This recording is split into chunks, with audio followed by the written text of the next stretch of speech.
On this historic day, let's bring in former White House Chief of Staff Mick Mulvaney. Mick, the big story is the Big Boy press conference taking place just hours after, and it was delayed 2 or 3 times, after that remarkable gaffe in which he confused Volodymyr Zelenskyy with Vladimir Putin.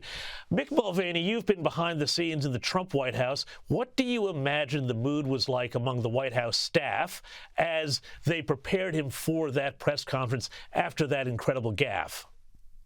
Yeah, I mean, James, I got to think if they're rational, they're depressed because he's not doing well. But my guess is they're not being rational. That a rational staff would have tried to convince him to sort of gracefully bow out of the race already. So my guess is, it's an educated guess, is they're back celebrating, thinking this is great, this is fine, this is so much better. He put everything to rest. He's going to be the next president of the United States. So there's a real cognitive disconnection between what the rest of the world is seeing and what the White House staff is seeing. But I mean, speaking of cognitive disconnects, right off the bat, the first thing he does is refers to his vice president as Vice President Trump. Have a look. Look, I wouldn't have picked Vice President Trump to be vice president, but I think she was not qualified to be president. So let's start there. I mean, this must have been just an absolutely heart-sinking moment for everybody in the Biden camp, and yet he presses on. Yeah, I was actually watching that in a news studio with a large group of people, and there was just a collective groan from the Republicans, Democrats, centrist alike. It's been hard to watch.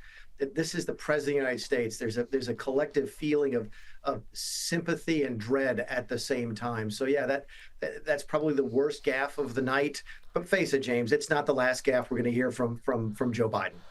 No, and I mean, that sort of combination of sympathy and dread brings up the whole question of, does the president have some deeper underlying medical condition? And in the last week or so, there's been a lot of crystallization around this idea that quite possibly he's suffering from Parkinson's, which of course would be a huge tragedy for him and the Biden family. But the White House has been caught up covering up the fact that a renowned Parkinson's specialist has visited the presidential residence on multiple occasions. And again, the press seems very compliant in these cover-ups. When Donald Trump spilled a glass of water, they tried to foist the 25th Amendment on him.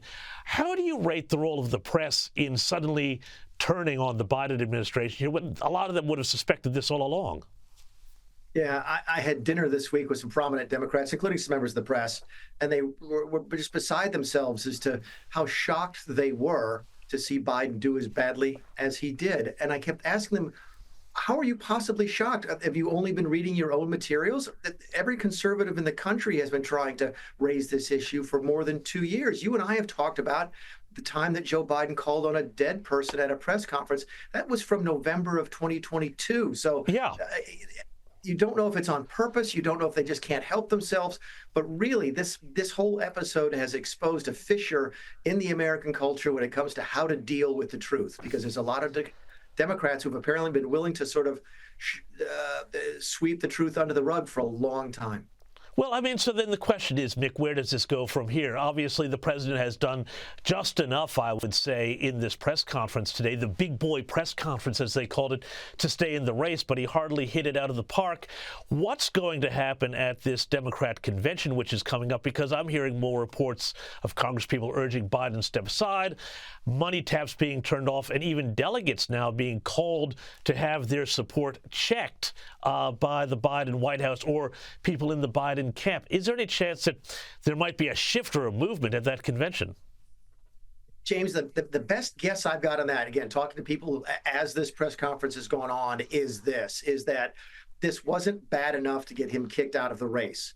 It's also not good enough to put all the concerns about him to bed, which means that the slow bleed that you've seen over the course of the last 12 days since the debate is going to continue. You ask about the Democrat convention. It's a fascinating question, but keep in mind the Republican convention is intervening and will begin on, I think, Monday in this country. And it's going to be fascinating to see how Donald Trump handles it, specifically as to his selection of a vice presidential candidate.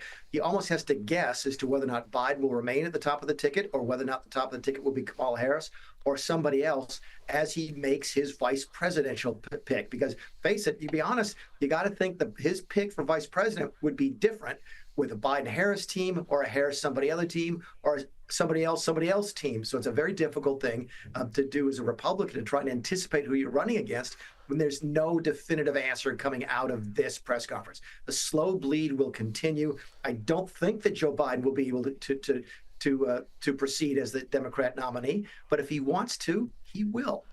Well, this is the thing that I find really interesting, is that there's an awful lot of people who've studied and watched Joe Biden for years and years, decades even, because he's been around basically forever, who say that stubbornness is the thing that defines his presidency, his entire political life. And if he likes being president, he doesn't care what people think. Is this the ego now getting in the way of, well, potentially even the security of the free world?